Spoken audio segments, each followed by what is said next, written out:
Blackrock has officially flipped Grayscale, holding more Bitcoin than the once giant who was holding over 600,000 BTC. Is that good or bad for our space? Also, which country has Blackrock identified that they're going to move into next? And will the Bitcoin ETF be part of their product launch? We also have news on Worldcoin. They're launching a layer 2 on Ethereum. What does that mean? Also, a big update coming to Ripple and XRP Ledger. We're going to discuss that. And we're going to take a look at the markets. Is Bitcoin done dumping, as we saw a sub $60,000 Bitcoin just a few minutes ago, about 20 minutes ago? So where is Bitcoin headed to next? We're going to talk about that and much, much more on today's episode of Sin City Crypto. Let's just jump right into it.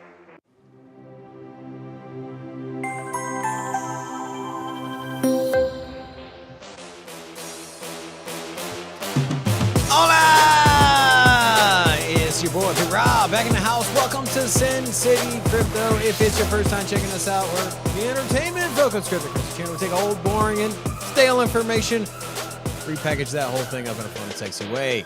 Bitcoin dumping under 60K. Just today? Or will it stay that way? Hey. Hey! Speaking of hey, we got Gravy Train running the boards. Gravy Train, how you doing today? I'm good. How are you? We're good. We need to Where are you see at? your Okay. face. I don't know what Robin did with all this, but Blaming Robin Yeah, out the see. gate, huh? I am. You know that mic arm is adjustable. You push can move it, back. yeah. Well, Hold on, I'm What? And it doesn't cost $2.99 a month, so I don't want to hear any excuses. She's not strong enough to move it. I'm not strong. Okay. But I need help, please. Well, we're happy to have you. We're happy to have all of you here watching. Happy to be here. Thank you. Thank you very much. She got her Capri Sun. She's happy. She's fine. All right, let's just jump right in. So take a look at the ETF flows from yesterday. So looking here at my laptop, so we had Blackrock, one of the only ones that saw any significant amount of inflows. $25.8 million flowed into Blackrock. 1.4 million flowed into Fidelity. We saw another outflow from ARK, 12.9 million. And Grayscale, although not as much as the day before, right, on Monday, but yesterday, saw outflows of $79.4 million, which brought us to a net flow of negative $58 million. Could that be part of the reason why Bitcoin dumped? Maybe. Could it be other things? Potentially. But here's the thing. Again, I'll say this again, and I'll keep saying it because, hey, maybe this is your first time watching the show. Nothing has changed fundamentally about Bitcoin. It's just prices moving up and down. So shouldn't change your thesis as to why you invested in the first place. Now, I did mention Blackrock flipping GBTC. So the great flippening, IBIT, is on schedule to surpass GBTC in assets by the end of the month. Grayscale is currently hanging on to a $2.3 billion lead, which with Blackrock bringing in money and Grayscale continuing to bleed out money, we should see this gap close, in my opinion, sooner than the end of the month. A monster rally in Bitcoin could delay it a bit, but I think April 30th is a solid over-under date. This is pretty intriguing stuff here, right? I mean, I didn't really expect this to happen. I mean, you take a look at before the ETF went live, 625,000 Bitcoin was what Grayscale held. Now it's less than half of that. What are your thoughts on the great flippening here, Robin? Is this obviously we know BlackRock is a lot larger, being an asset manager and assets under management than Grayscale is. Is that a good thing or a bad thing? And what's kind of your take on this great flippening here? Well, Grayscale is not a household name outside of the crypto circle. And so traditional finance, people on Wall Street, maybe more recently, they've grown accustomed to hearing about Grayscale, but they're a crypto-based company. And so we know how it is when you go out in public or you're at work and you start talking crypto or Bitcoin. Most people are like, oh, they vaguely know anything about it. They might know about Bitcoin, but that's probably where it ends there. Maybe Ethereum. Now, when you're looking at, hey, who are these asset managers? Everybody knows BlackRock, especially in Wall Street. And so I'm not surprised to see that you had the largest holder of Bitcoin listing their product publicly traded. No surprise to see that where there's a flight or a movement or a rebalancing from Grayscale over to Blackrock, especially when the competitors are a lot cheaper. I think this will continue. The selling, though, and mass hysteria where they're just selling off $500 million a day, that is subsiding. Simple mathematics. There's run out of Bitcoin at some point if they keep selling. So there you go. BlackRock continues to do their part as far as educating their investors and the public as a whole. So this was a video they just posted about the Bitcoin halving. So let's take a look. One of the reasons some people find Bitcoin valuable is its scarcity. Unlike fiat currencies that can be printed at the discretion of governments or central banks, Bitcoin cannot be created endlessly. In fact, Bitcoin has a cap supply of 21 million coins. To ensure that no more than 21 million coins enter circulation, every 4 years there's what is known as a halving event, where the amount of Bitcoin issued to miners for completing each block is cut in half. This creates more scarcity. With each halving, the rate at which new Bitcoins are created slows down, making additional supply more rare. Until the year 2140, all 21 million Bitcoins will have been issued. Today, the Bitcoin network issues about 1.8 new Bitcoins per year for every 100 Bitcoin already outstanding. However, once the upcoming halving event takes place, this rate will slow to about 0.9 Bitcoins per year for every 100 Bitcoin outstanding. But it's not just about the numbers. The halving underscores Bitcoin's decentralized programmatic nature and its resistance to inflationary pressures that traditional currencies often face. For those interested in investing in Bitcoin ETFs, please visit iShares.com/IBIT. Thoughts on that, right? Pretty practical, easy to understand. Right? You got to think about their target audience. It's a lot of people who are a lot of baby boomers, a lot of 50s, late 50s, late 40s. So That thing was boring as hell, bro. well, that's what I'm saying. That's why It was boring as hell, That's bro. why I brought up the fact that we should at some point leave this pool. But I also brought up the fact that you got to think about their target audience, right? Just like we're doing the rate my portfolio, you can't rate something unless you know what the person's goal is. And what is the goal of this commercial that BlackRock created was to teach their consumer base, which we know isn't the millennials and Gen Z, the people who are in crypto. No, we are the entertainment-focused cryptocurrency channel. So I suggest to you, BlackRock, reach out to us. We'll make a commercial for you. Be like, hey, have you heard of BlackRock? Probably. Well, have you heard of Bitcoin? Probably. Let's put the two together. Marry it in a little white chapel, just like here in Las Vegas. They would pay $2 million for that. There it is. Let's do it. It's such a visionary. BlackRock. Larry Fink. Such a visionary. Let's do it. All right, let's talk about this big piece of news here. So Coinbase Wallet tweeted this yesterday. Trade 50,000 plus tokens on Solana with our Solana DEX integration. Now you can trade Solana tokens directly on the Coinbase Wallet versus going to a web browser and going to, let's say, Jupiter or Radium. Obviously, it's pretty straightforward here, right? The more easily people can access certain coins, it's the reason why we talk about, hey, this coin got a listing on Coinbase. This is massive. Why? Well, because it's easier to invest in. You can go to Coinbase, over 100 million users. You can just buy the coin there. Versus download a MetaMask wallet, go to the browser, put in the contract code, swap ETH, pay a lot of money. So, any thoughts on this here?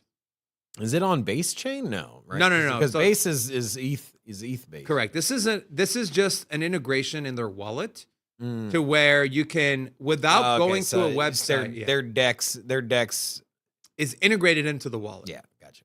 So it's a lot easier cool. to access the 50,000 Solana coins. Do you feel comfortable staying in the Coinbase ecosystem, or you like to be a little bit more DeFi and unplugged? And There's a fraction of decentralization in Coinbase wallets, but even then, it is. We know it's a non-custodial wallet.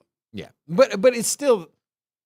I feel like if the government said, "Hey, let's blacklist this wallet address," or whatever it may be, I think that is. Yeah, but you also have, true, but you also have, Tether and companies like that who are doing the same thing. But because they're U.S. based, they have to comply, right? So either way, I love them expanding services, expanding their wallet.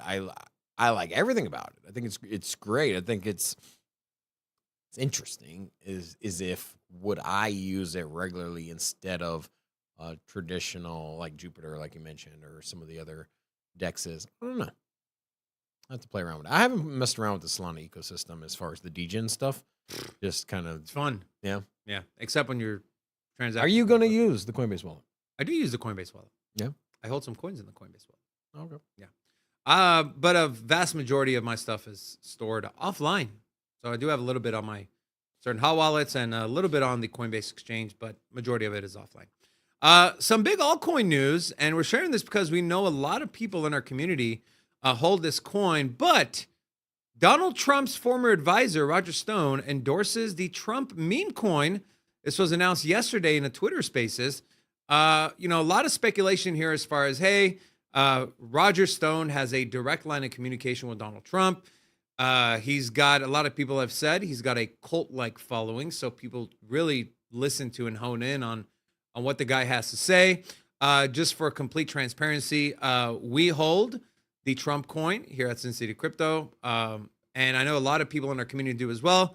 That is all big thanks to Forrest. But I guess my question to you, Rob, is, when Bitcoin dropped from like 67.5 down to about 62, 61, even recently down to under 60K, we saw meme coins bleed out hard. I mean, we talked about this, I believe, last Friday or Monday.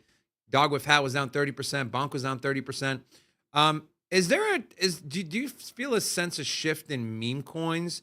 And what are your thoughts on like political meme coins going into the 2024 election? And maybe your overall thoughts on just holding meme coins long term? I would say I'm almost 50-50 on whether the rally on these political meme coins will continue. I'm not sure. I maybe this was a sector that had its run, and maybe it's over. I could see that as one side of the coin. On the other, So you think it's over right before the election? no, I'm just saying that I'm about 50-50. So I'm not saying it's over. I'm saying that I could see a scenario where, hey, this sector popped off. We saw we saw very similar things last bull market where, okay, we could take an example for the metaverse. Metaverse was popular throughout the entirety of the bull market. It never slowed down. But there were some smaller segments that people were talking about that, hey, this all of a sudden you had like launch pads, for example. That last bull market was pretty popular. The launch pads were successful. Polkadot, Cardano, you name it. Every chain had a launch pad, and then all of a sudden those things rallied hard. They just never came back. They downturned. There was a lot of NFT projects that did the same thing, or niches in the NFT world. And I am 50-50. I think, hey, there's probably a 50% chance later on when the election gets closer that these tokens rally back. And also, I think that we can look in hindsight and be like, you know what, the top is in for those meme coins. Because at the end of the day, they are still meme coins. They do lack utility, right? It's not like the presidential candidates are using them, endorsing them, sponsoring them. It's not like the use case for the tokens ramp up during the election. Now, perhaps there's a little bit more, They get more visibility. more visibility because, hey, we're talking Trump all day long. We're talking Trump all day long on the news. You should see it. Maybe that helps. Yeah. Maybe it doesn't. I don't know, man. I still think it's a high risk, high reward. And so that's exactly how I look at it. Would I put all my eggs in that basket? Hell no. Absolutely not. Because, I mean, in hindsight, the top could have been in. I know we were talking about the Trump token. That's something that we've had exposure to. And, the Trump token got up to about like $11 or something. $11.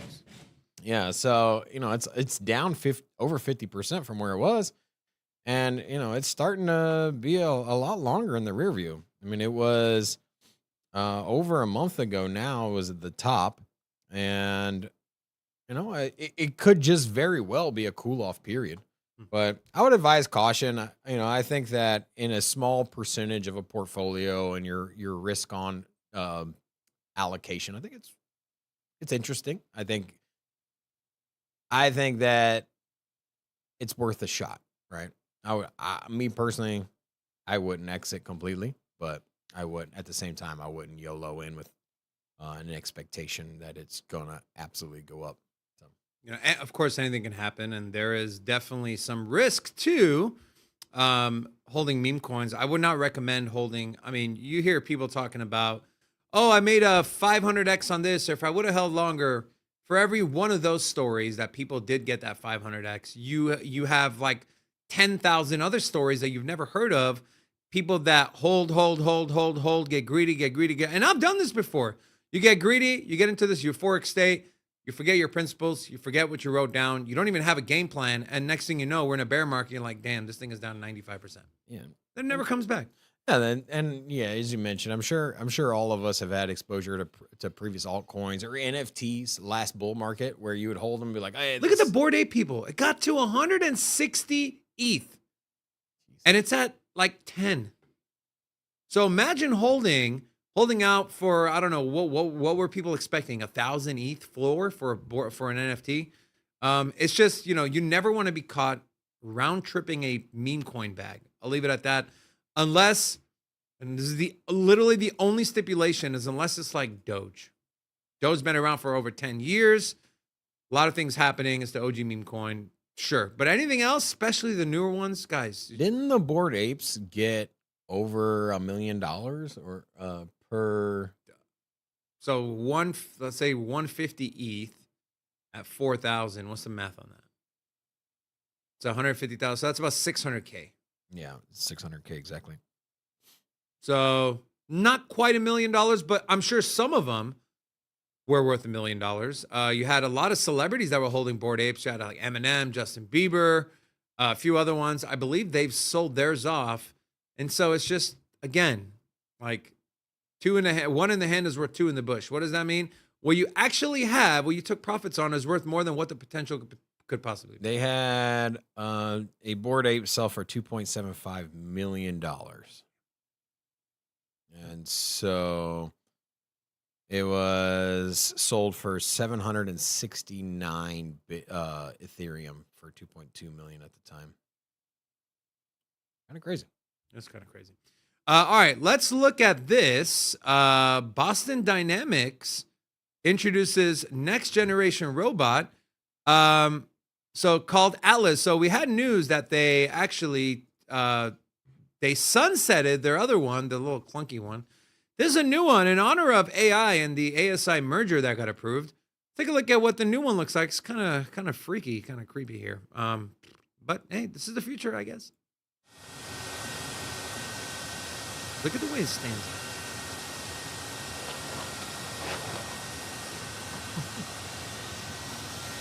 I mean, That's how I stand it.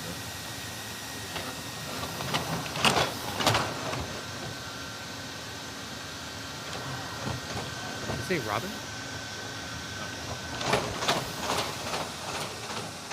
I thought the robot said Robin. I was like, what the hell? All right. And then let's take a look at the markets here real quick.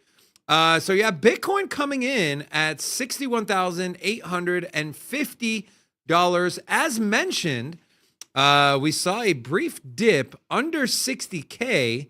What does the Bitcoin chart look like? Let's take a gander here. So I have Bitcoin on the weekly, and then we have our EMA 12 here. You can see just perfect bounces, at least since we broke out here back in October of 2023. We've had this EMA 12 hold up support quite well. And if we take this EMA off and we throw on our Fib retracement, take a look at, hey, where is Bitcoin as far as the Fibonacci retracement? Let's take a look from when the ETF went live. So we'll call it the week of January 8th, okay? The week of January 8th, we'll take the close, which is around $41,700, and we draw our fibs. You can see here, we're currently or starting to test that 50% retracement, right? A lot of people are talking about getting down to the 618, which will bring us right around $54,329. Guys, like no one knows what truly is going to happen. We can just take a look at probabilities, but what we're potentially seeing here, potentially, and it's not perfect, but nothing is perfect, is a cup and maybe a handle. Now, how low can, or how deep can the handle go?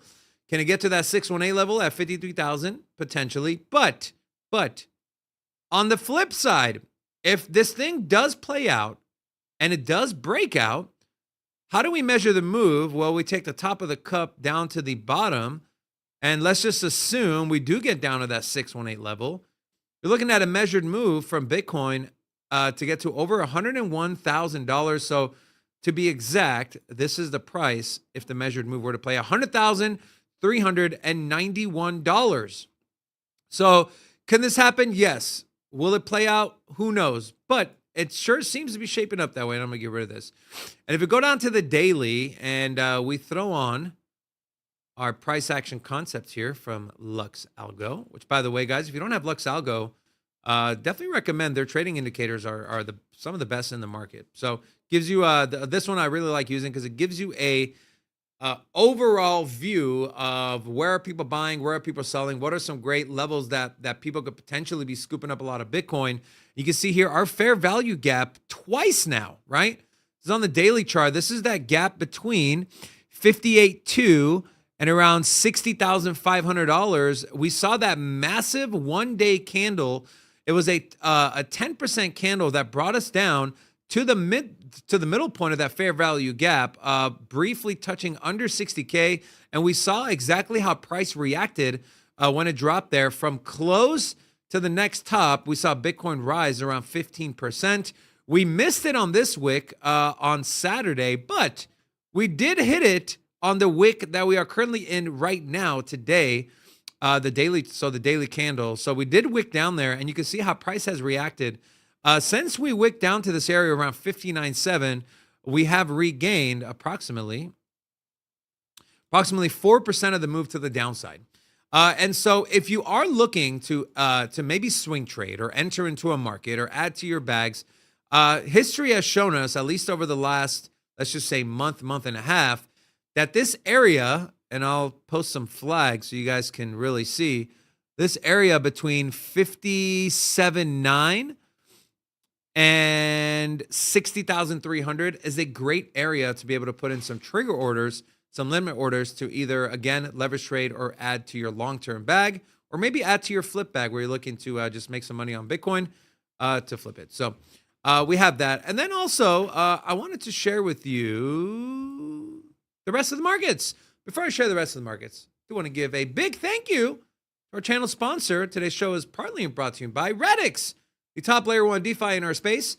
As the Radx ecosystem grows, a lot of excitement is happening there. They're the most trusted layer one decentralized finance platform, and we're excited to have them back as a sponsor. If you want to learn more information about Radx, what they're doing in their ecosystem, and some of the dApps that are currently on the network, make sure to visit radxdlt.com, or there is a link in the description of today's video. Before I move on from Bitcoin, Robin. Wow, we dropped the hard R on my name for him, bro. What are your thoughts on the current price action, just from a sentiment standpoint?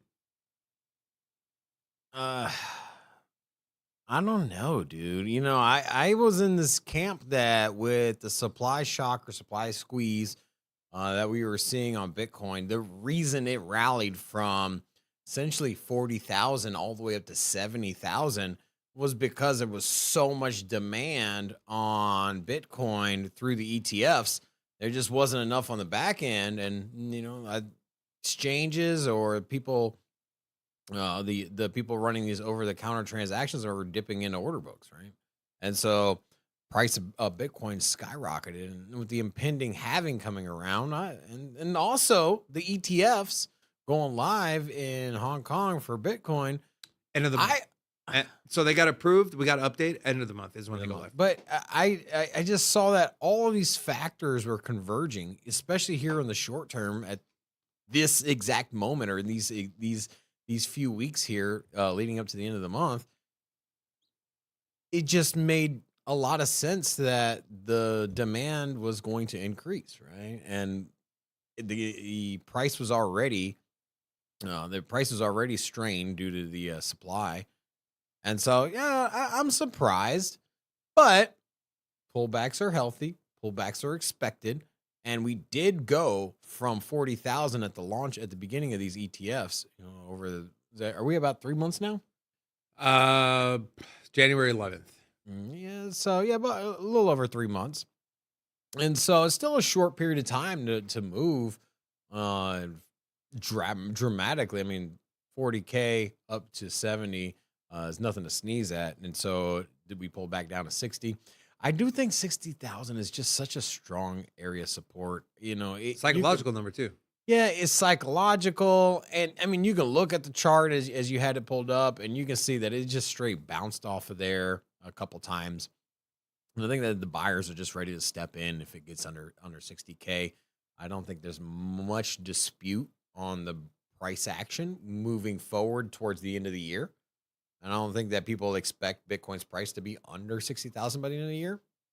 But conversely, I think that there's a lot of expectations for Bitcoin to be above 70,000 by the end of the year. And so it seems like a no-brainer play to pick up, especially for traditional finance. I mean, Robin, look. So here we go. I had I threw a horizontal line here on 60K, right? So more recently, what has price action done? As you mentioned, it's bounced off of it essentially 3 times now. Yeah. And subsequently, both previous times when it did dip to 60K, we saw a pretty quick big rally, right?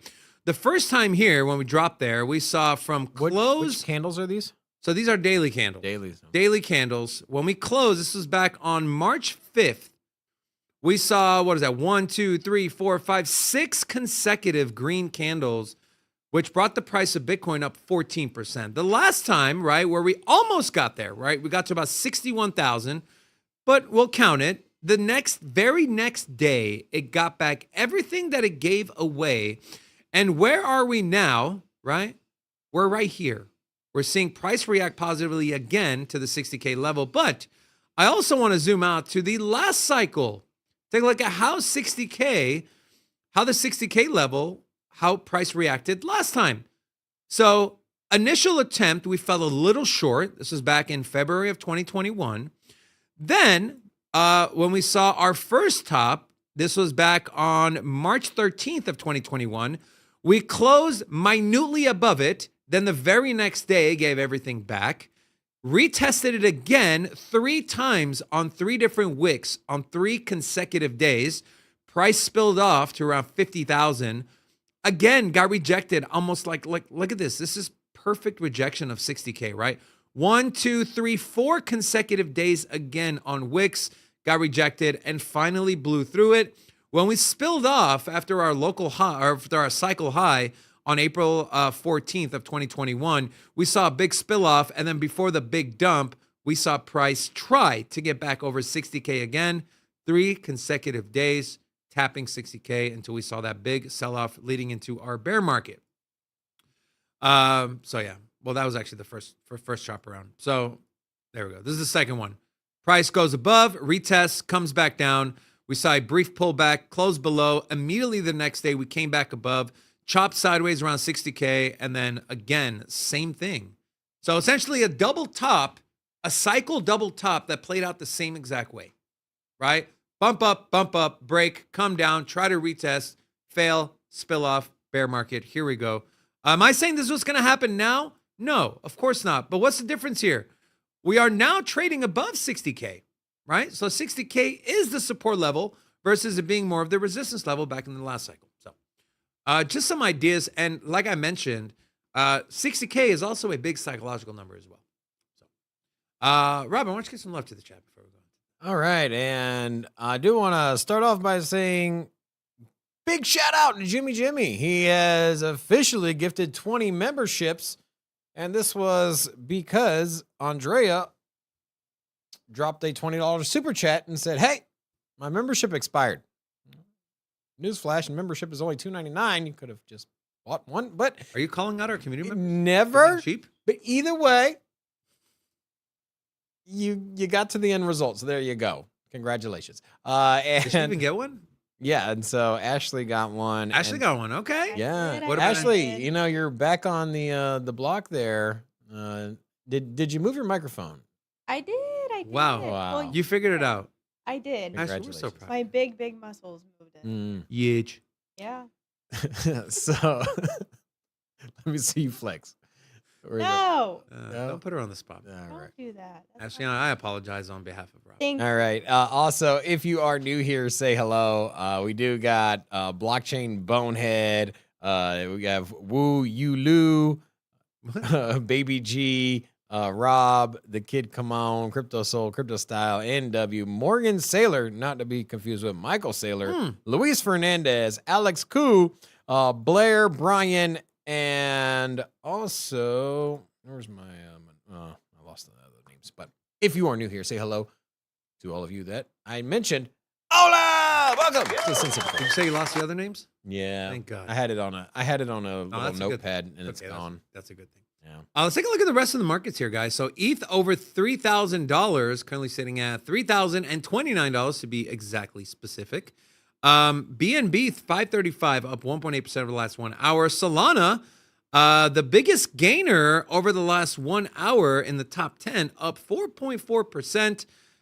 Here's the thing: when we see big pullbacks, is the chains that are continuing to do volume, the price tends to pick up a lot faster, right? Because obviously, if people are trading and using Solana, you need the Solana token because everything happens on the layer one. You need the Solana token for gas fees, so people are consistently buying, selling, trading the Solana token. Brings up volume, volatility, which brings up the price. So again, up 4% at $136. XRP, I did mention we have some news to share. We're going to get into that here in a minute. About to retest 50 cents again, down 18% over the last 7 days and 20% over the last 30 days. Doge, Toncoin, and Cardano round out the top 10.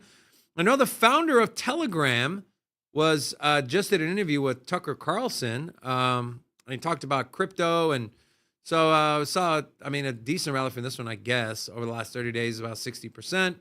But Toncoin is something that we are staying away from. Not saying that you should stay away from it, but we just, not too much upside for the amount of downside it has as far as how many people control such a big amount of the tokens. Cardano, 45.2 cents. Guys, we did a Cardano video today. It'll go out to our members first. So if you're a proud recipient of one of Jimmy's gifted memberships, or if you're a member of the channel, you will get the alpha before anyone else does.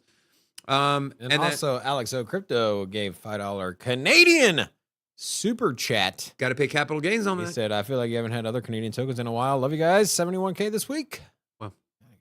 Canada just proved a increase of their capital gains tax, 61%. So, all right, let's jump in to the some of the biggest news here today. So, Worldcoin to debut Ethereum Layer 2 Worldchain. Worldcoin, Worldchain, World Takeover, call it what it is. So, Worldcoin, the brainchild of OpenAI CEO Sam Altman, unveiled today its latest development, Worldchain, which is an ETH Layer 2 network powered by Optimism's OP stack. With this new blockchain, Worldcoin's vision is to build an open and collaborative network by humanity and for humanity. Sure, whatever you say. Okay, let's, we have a video I want to share with you. Interesting. Let's watch. Introducing Worldchain, a new blockchain designed for humans. Worldchain will be an open and permissionless network intended to be governed by the community and engineered for scale to one day fit every person. Verified humans will enjoy priority block space over bots and a free gas allowance so it's easy to get started.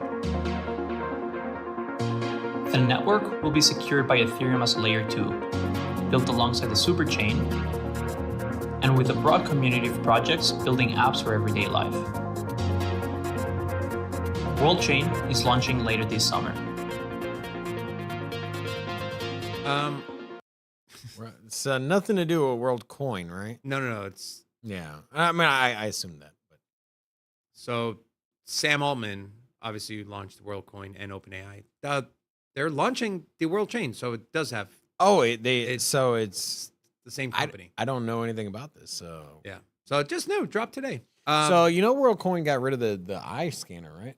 I did not know. Yeah. This What are they was news scanning last now? week. So they scrapped the whole retina scan thing. So if you're familiar with WorldCoin, they had the little orb look like one of the 8 balls. That you remember the 8 ball? You would tell you the future of the little toy that you always got. Oh, that 8 ball, yeah. Yeah, you get the toy for Christmas and for your kid or something, and they play with it for 10 minutes and ends up in the garage. That one, very similar, but it scanned your eyeball, took all of your data, and, well, probably is cloning you in the back end. What else could they possibly scan if not your eyeball? You know what I think about? I think about the Dave Chappelle stand-up he did where, if you guys seen it, you know exactly what I'm talking about, where he I walks up haven't. to the, you know what I'm talking about? No. Go watch it. It's called Killing Him Softly, Dave Chappelle, talking about walking up to the bank teller and how to prove your identity. Put a 1 in the chat if you know exactly what I'm talking about. Know a lot of our people here kind of in our age range. And so growing up, Dave Chappelle was a comedian, a choice to go to. So That was great insight. I'm really happy you elaborated. people don't understand will know what I'm talking about. They'll get a good laugh out of it. I don't think there's going to be any ones. Put a 2 if nobody has any idea what David's talking about. I don't know what I'm talking about. I mean, I can say it, but it's a little lewd, Number 2, huh? Anyways, so let's talk about a big XRP update. Developers unveil a game-changing update for the XRPL, also known as the XRP Ledger. If passed, the proposal is expected to expand the network's decentralized finance capabilities and increase XRP's utility. Oh, look at that. More 1s and 2s now, huh? Yeah, shut your mouth. We have this from the Ripple X dev handle on X. Today, devs, that person, and Vito Tumas introduced a proposal for a native lending protocol on XRP Ledger that would further expand its DeFi capabilities. So the proposed lending protocol would empower users to borrow and lend digital assets directly, fostering financial inclusion, transparency, and efficiency without unnecessary intermediaries. The protocol's modular design focuses on flexibility and reusability. It introduces 3 key specifications. 1, XLS64D, which is a pseudo account, allows associating a single pseudo account with multiple ledger entries for tracking balances and issuing tokens. Single asset tokenized pool defines a new pool ledger and a native XRP ledger lending protocol to manage liquidity provider assets and introducing off-chain underwriting, on-chain agreements, and loan management. Some of the key features: liquidity providers deposit fungible tokens like XRP, wrapped Bitcoin, wrapped ETH, and etc. into a lending pool to earn interest. Pool delegates manage lending pools, attracting capital and providing loans. Borrowers and pool delegates agree on loan terms off-chain, then record them on-chain. The lending protocol enables fixed-term loans with preset terms for interest accruing loans. It bypasses the need for collateral by using off-chain underwriting, risk management, and a first loss capital protection scheme in case of default. That's very interesting. So no collateral. I don't know if that's a good thing or a bad thing, but I like the fact that they're bringing more utility to the XRP token, right? What are your thoughts here on this big upgrade, Robin? We talk about liquidity and services, and well, Are you sold on XRP? no. But this is definitely good news. But this is good news. Okay. Oh, wow. Cover the news. I'm just saying, it's good news. I'm just interested in seeing how this is all going to play out with no collateral, right? Talk about underwriting off chain. I mean, so they can I'm just technically curious. say no. Do you believe that central banks and also just large banks like I am not getting into this conversation. No, I'm genuinely curious. This isn't an But you argument. ask this question all the time. No, well, And the answer is the same. I don't want to repeat myself 20 times. I don't even know. I don't even think I've asked you this question before. Okay. What's the question? What's your question? I was going to say, do you think that central banks and do you think that large banks like Bank of America or UBS and some of these other international banks, do you think they'll use crypto to move payments around? Do you think, or do you think they'll just stay with Swift? It's a genuine question. I mean, do you think they'll stay in their old ways, or do you think they'll be? I don't know if they'll progressive? use crypto. Maybe they'll use stable coins. Well, I mean, stable coins It's are a crypto. crypto, I get it, but- That's what I'm saying. It's like, I'm not saying that they're going to shift. They're going to be using Ethereum. They're Okay. going to be paying gas. I'm Where- just saying, do you think that we'll use blockchain technology Yes. to efficiently move? Yes. Okay. And so they have to pick a chain, right? Or create their own. Yeah. You can either create your own chain or you can use But- one that's already built. But take a look at what BlackRock did, right? They didn't create their own chain. They leveraged Ethereum, a public blockchain. They just made a token. They just used They made a fund. Yeah, they used another token on a chain that's already built, right? Mhm. That's pretty simple, right? And so, but that's pretty bullish for Ethereum, right? You could say this. Let's say that BlackRock is tokenizing stocks, and let's say that majority of stocks end up being traded through a tokenized asset, right? Let's say instead of you logging into your Webull or your TD Ameritrade, instead of logging in through the app on your phone, you use BlackRock services, for example, or just say a competitor service that also offers tokenized stocks, and you buy and sell it that way. It's be pretty damn bullish for Ethereum, wouldn't you say? Yeah. It's the same transition. And I think it's going to be the same transition that we had previously in the 70s, 80s, and going into the 90s. If you wanted to buy stock, you'd have to pick up a phone, call your stockbroker.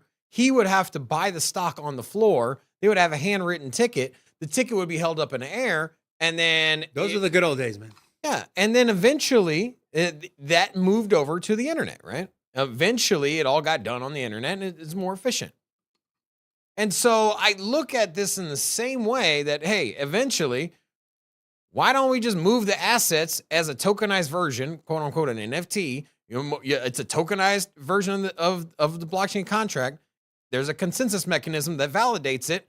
There's no double spend. No, you're not buying two of the same stock at the same time. It transacts in real time. It's all transparent. It makes a lot of sense. I mean, it makes a lot of sense. And so I think that transition is happening. I think the same thing is going to happen when it comes to banking. And that's why I asked you, I'm like, you think banks are going to get into it? So they're either going to create their own chain, which takes years of processing, and that's in a technology field that they have no expertise in. So they're more than likely going to leverage someone else. Now, there are hundreds of banks globally. There's probably 20 major banks that move majority of the money. Is there going to be one or two that make their own chain? Sure. But the other JP Morgan already has their own chain. But the other 18 of them, the other 20 major banks are going to just use someone else's service. They already use the Swift service. It's not like they built that. And so for me, somebody's going to win. And right now, what are the options? XRP, Stellar Lumens, and a handful of DeFi projects. So until somebody comes in and becomes a sexier product, if someone comes in and be like, hey, this is better than XRP, this is better than Stellar Lumens, this makes a lot more sense, and it has adoption, then I'll be like, cool. But for me, I'm just like, man, there's massive. I mean, that's probably the biggest sector in finance is the movement of money through banks, central banks, and nations. It's the biggest movement of money, period. It's the rails. And if you think that it's going to eventually move over to crypto, as you said, then it's a no-brainer. If not XRP, then who? Well, you have all the ISO tokens. You have Quant. You have Hedera. You have Algorand. Well, then let me ask you: Yeah, Do XLM. you think the banks will use those chains? I don't know. Like I said, it's either their private blockchains, which will be connected through a cross-chain protocol, right? Excuse me. Or they'll launch their own chain, or they'll leverage a public blockchain. And so I don't know. I just look at the banks, right? The banks trying to make money. Would it be better if they create their own product? And if they create their own product, it's gonna be some. But there's level no of, way. There's no way that all the major banks create their own product. It's not what they do, right? And the same way that Apple doesn't build every time there's a new feature on the iPhone, There's a retina scan, there's a fingerprint scan, there's some kind of GPS. They don't build it from the ground up. They just go and partner with the biggest company that does it, or they buy them out. Do I think that BlackRock can come in and take the controlling interest when it comes to the Ethereum Foundation? Absolutely. I think they can come in and be like, "Hey, ETH Foundation, what's up? Can we drive this thing?" Absolutely. It's going to be no different than what we've seen in controlling interest when it comes to other technology companies. Apple coming in and saying, "Hey, this retina scan thing, who's the biggest guy? Let's partner with you. We work with you for a couple of years. Hey, we'll just buy the whole damn thing." Well, you got that kind of money, you can do it. Again, remember, the token unlocks every month. All right. You mentioned BlackRock a few times. BlackRock is targeting the country of Saudi Arabia, the kingdom of Saudi Arabia, after a successful Bitcoin ETF launch. So this is a quote from a BlackRock spokesperson. "The Middle East is an important market for BlackRock, both in terms of the investment opportunity for our clients and for the continued growth of our international business. We have a long-standing client relationships in Kuwait, Qatar, Saudi Arabia, and the United Arab Emirates." Do you think the ETF product, Robin, the Bitcoin ETF product, is one of the products they're going to bring over to these Middle Eastern markets, more specifically Saudi Arabia? We know they are a money-rich country because of, obviously, oil and other things. And we know that Saudi Arabia has been a lot more crypto-friendly than some people have expected them to be. So does BlackRock go in there, and one of the products they take with them, is it going to be a Bitcoin ETF? What are your thoughts and maybe a little speculation here? I saw yesterday that one of the biggest holders of BlackRock's ETF was a bank in Brazil. Mm-hmm. And, you're bringing up their interest in the Bitcoin ETF with Middle Eastern countries. I see very similar parallels there. And was it the Mr. 100? If you're not familiar with who Mr. 100 is, just a pseudonym that's been applied to a wallet address that is routinely buying over 100 Bitcoin Multiple times a day. Yeah, multiple times a day. And there's a lot of suspicion that this person or company or organization or nation state is someone out of the Middle East. I don't know the exact details on how they arrived there, but seems to be the overwhelming evidence. You have, the I forget, it's called the Amman of Qatar, was seen in, I think it was in El Salvador, going to certain events. So who knows? Some people are saying Mr. 100 is Jeff Bezos because, hey, Michael Saylor was on his yacht party. Who knows? But at the end of the day, what we do know is, and I'm going to piggyback off of this article here, and I'll kind of put my thoughts, I'll lump them into one. So Korean won surpasses US dollar as most traded currency in crypto in Q1. The cumulative won trade volume on centralized crypto exchanges during the period of quarter one, so January, February, March, recorded $456 billion, while the US dollar reported $445 billion. South Korea hosts one of the world's most active cryptocurrency markets. During the crypto bull run in March, the local crypto trade volume briefly topped that of the country's stock market. 14th largest economy in the world, third largest in Asia. Okay. We know their parliament, the crypto people, I want to say, or the more crypto-friendly political party, won. And what did they say? They said that we want to give exposure to our people to the Bitcoin ETF products that are in the United States. So you have BlackRock, you have countries in the Middle East, you have countries in South America, you have countries like South Korea, Japan, obviously Hong Kong. I want to dive a little more deeper into this. So this is their stable coin? No, trading pairs.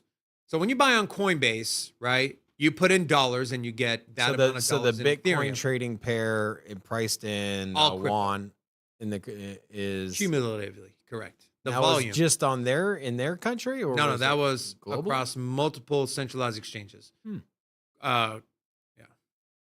it's interesting.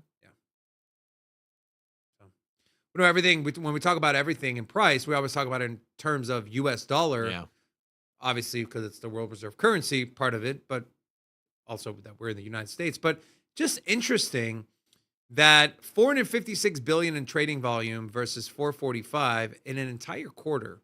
And so what can we take away from this? We can take away from this that, hey, people in South Korea without the access to a institutional product from a company like BlackRock or one of their largest asset managers, they're buying a crap load of crypto and Bitcoin. Imagine the people that maybe are waiting for that stamp of approval or are waiting for a more easy way to buy and get exposure to Bitcoin or crypto. Imagine when they get access to an ETF product.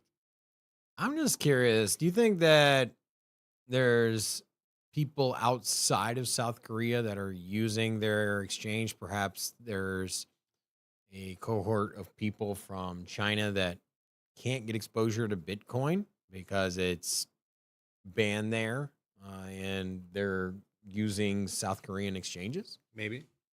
I don't know. It just seems like it's a large amount of money for an economy that I don't think represents that amount of money. Put it that way.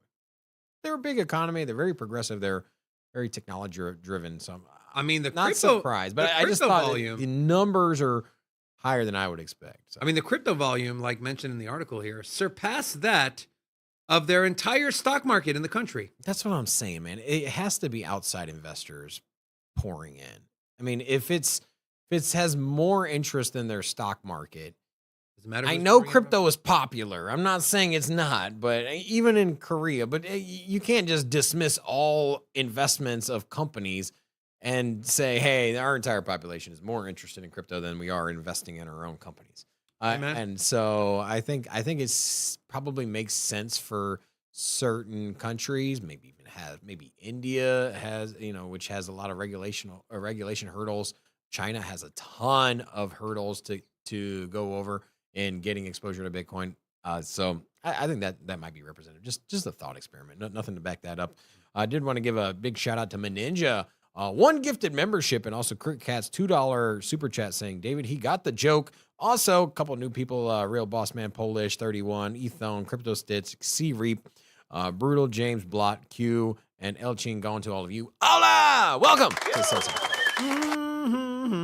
Talk about utility and real world asset tokenization. Well, there is a real world asset that is, I think at 18 trillion or 180 trillion, whatever the number is, of the real estate market. One quadrillion. 1 billion. Homeo raises $10 million and tokenizes home equity loans on Avalanche. So this is a pretty big deal. And where the hell did my freaking highlights go? So anyways, Homeo, a real estate equity mortgage lender and securitization platform, has gone live with its first home equity loans on AVAX. The offering comes as real-world asset tokenization continues to become more popular, with predicting the market will grow to as large as $10 trillion in this decade. Talks about what tokenization is.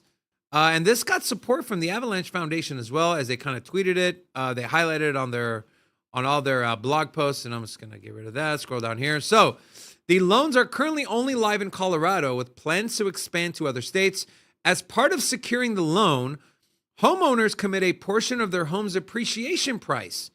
For investors, like the ones that are funding the loan, they received a tokenized asset tracking the price appreciation of a pool of shared appreciation home loans that are issued on Homeo. What a name, Homeo, huh? The aim here, Robin, is to free up trapped home equity and address housing affordability issues in a variety of scenarios. It is also offering an investable asset to institutional investors via digital securities backed by homeowner equity. We don't talk about it a lot here because we're more of a crypto-focused channel, but with the interest rates gone up, buying a home is impossible for a lot of people. Right, we went from only needing an income of around $70,000 to $80,000 to get your standard home. Now it's over $100,000, and in some places it's over $200,000. And so I feel like this could potentially be something that would help, obviously, the investor pay money or make money. It will help the homeowner. Buying a home would become more affordable, and this is something that we've talked about. Hey, RWAs, what is the biggest asset? Being able to tokenize your home, bring the cost down for yourself, but also incentivize other people. And imagine, Robin, being able to, hey, I want to invest in beachfront property in Miami, but it's too damn expensive for me to buy a home, or the process is too complicated to find a pool of investors to buy that home. How can I get exposure to some of these top assets across the globe, whether it's in the US or across seas? Is through a tokenized version of that asset home. And here we have it. What are your thoughts here? And just kind of, share your general thoughts here. I think the tokenization of homes is dramatically more efficient on the sale of homes, because right now there is a lot of friction points in buying a home. We know that there are a handful of companies when you buy a home that are essentially profiting off of the sale of the home, not just the real estate agent, but the underwriter, the zoning, the appraiser. Everyone's getting a piece of the pie, right? Usually you buy a home, and by the end of the 30-year loan, you pay almost twice the price of the home. Here you go, Robin. And Actually, will you put this up on the screen? There you go. it's crazy. And they're getting rid of the realtor commission. And so the automatic 3% on both sides, which is crazy, because 3% of of a $500,000 home is. Now, if you want to pay your real estate agent that amount, that's fine. But the fact that the law demands that you pay it is crazy to me. And, a lot of times it's just easier to go get your own real estate license, so that way you can save on buying a home. Not that you have any interest in selling houses, that you're just like, let me get my real estate license, so that way when I buy a house in 2 years, I don't have to come out of pocket, $45,000 my real estate to my realtor. And for $8,000, I can get my license. I'm like, it's kind of crazy how we even got here. And the sale of these homes make a lot more sense now being done on blockchain.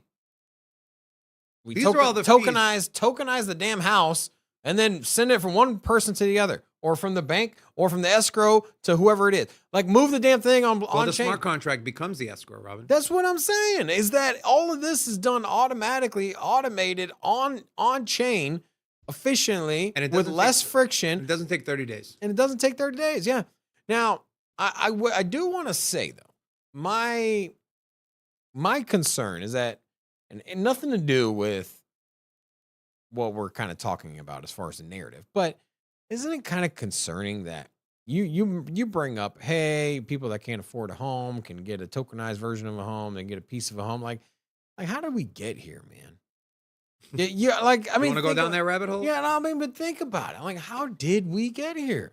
And it's crazy that you can't even buy a house, but you're like, you can't live in it, but you can own a piece of it and maybe make some money down the road. Like, that was the beauty of buying a house, was, hey, I'm gonna save money in the long term. I'm gonna end up owning it after 20, which was originally 15 years. Now they're doing 40-year loans, 30-year loans. And so at the end of the day, you're just working your entire life just to pay off the one house that when you pass away, it's 35 years old. The neighborhood's probably gone to crap. And it's probably not anywhere your kids even want to live at.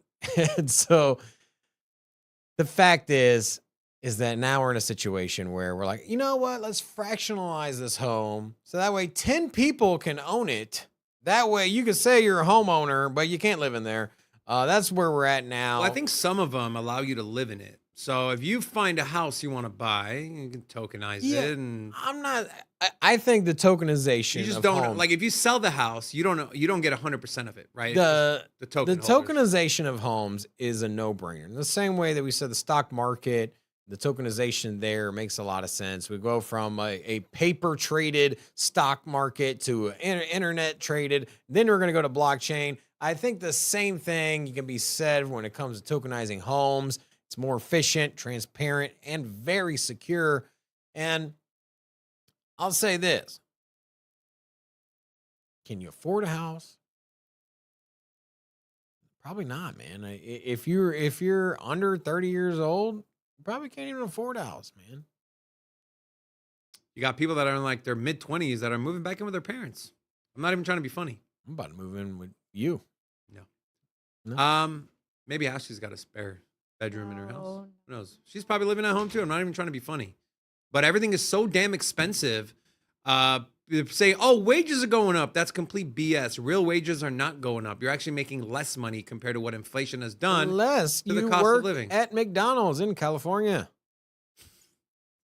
There you go. Yeah, there you go. Also, there you go. We're done. We hope you enjoy the content. Steven wants to know, can he get an hola from you, Robin? Special hola from you. Steven. Yeah. Where's Steven at? Super chat. Said, Steven Young, 199 super chat to you.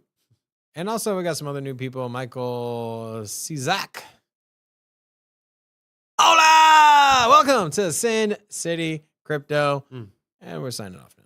Yeah, we're done. Guys, we are almost done with the renovations. If you're wondering what's going on, we are renovating next door as we speak, putting up some sound panels. So going to be very exciting once we get everything in place and once we get back into our actual studio. You'll notice a lot of green screen stuff. So we're excited. Thank you so much for sticking with us through our progress here. And yeah, make sure to watch that Cardano video. It's a good one. All about Voltaire and how it's going to change Cardano moving forward and how that can potentially affect the price. And with that being said, gravy train. What? Hold on, I need to find It's my bad, elbow. Don't hit the wrong button.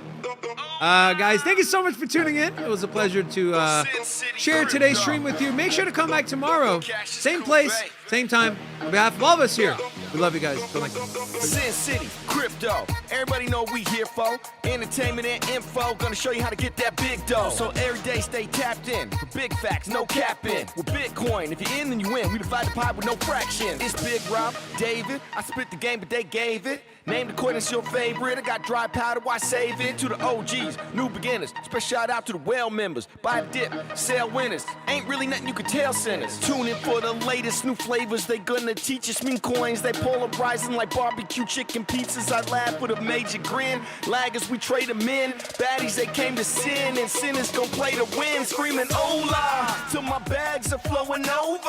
Hold ya, to the moon and to the solar. Won't don't be letting FOMO control ya. It's over when the finger tornado close ya.